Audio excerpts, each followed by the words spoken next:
Assalamualaikum warahmatullahi wabarakatuh. Perkenalkan, nama saya Nurmalasari, NPM 230102028 dari Fakultas Tarbiyah, Prodi PAIA semester 6. Pada kesempatan ini saya akan menyampaikan argumentasi mengenai perkembangan kurikulum di Indonesia. Kalau kita bicara tentang pendidikan, tentu tidak bisa dilepaskan dari kurikulum. Kurikulum bisa diibaratkan sebagai peta atau pedoman yang menunjukkan kemana arah pendidikan akan dibawa. Karena kebutuhan masyarakat terus berubah, maka kurikulum juga harus ikut berkembang dan menyesuaikan diri dengan zaman.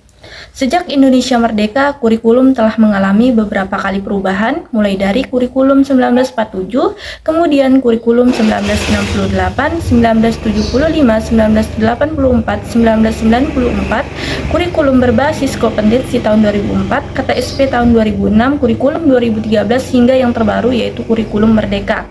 Setiap perubahan tersebut tentunya memiliki tujuan yang baik, yaitu meningkatkan kualitas pendidikan di Indonesia. Menurut saya, perubahan kurikulum sebenarnya merupakan hal yang wajar. Dunia terus berkembang, teknologi semakin maju, dan kebutuhan peserta didik juga berubah. Jika kurikulum tidak diperbarui, maka pendidikan akan tertinggal dan tidak mampu menjawab tantangan zaman.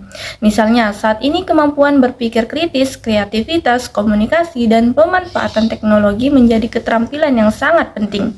Oleh karena itu, kurikulum harus mampu mempersiapkan peserta didik untuk menghadapi dunia yang terus berubah. Namun, di sisi lain, terlalu seringnya perubahan kurikulum juga menimbulkan berbagai tantangan. Banyak guru yang harus kembali menyesuaikan metode pembelajaran, perangkat ajar, dan sistem penilaian yang baru. Tidak semua sekolah memiliki fasilitas yang sama untuk menerapkan perubahan tersebut. Akibatnya, pelaksanaan kurikulum di lapangan terkadang belum berjalan secara maksimal. Kurikulum merdeka yang saat ini diterapkan menjadi salah satu bentuk upaya pemerintah untuk memberikan kebebasan yang lebih besar kepada guru dan peserta didik. Melalui kurikulum ini, pembelajaran diharapkan lebih fleksibel, tidak hanya berfokus pada hafalan, tetapi juga pada pemahaman konsep, pengembangan karakter, dan penguatan keterampilan. Menurut saya, konsep ini cukup baik karena memberikan ruang bagi peserta didik untuk belajar sesuai potensi dan minatnya.